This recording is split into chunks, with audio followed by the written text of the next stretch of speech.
kayo, yung pamilya nyo, kamag-anak nyo, choice nila yan. Yung nagbenta sila ng droga, choice nila yan. Yung naging drug lords and drug dealers sila, choice din nila yan. Pero yung mga naging biktima ng mga yan, ng drug dealers, ng drug addicts, saka drug pushers, hindi ho nila choice na maging biktima.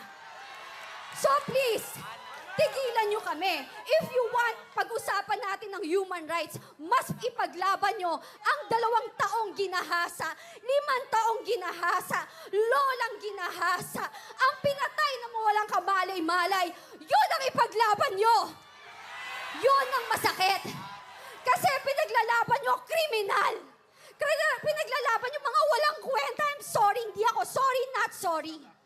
Kasi napaka-peke. This is not about human rights. This is a political assassination. Kasi kung kampante kayo at talagang confident kayo na ang liderato nyo ay nasa tama at okay,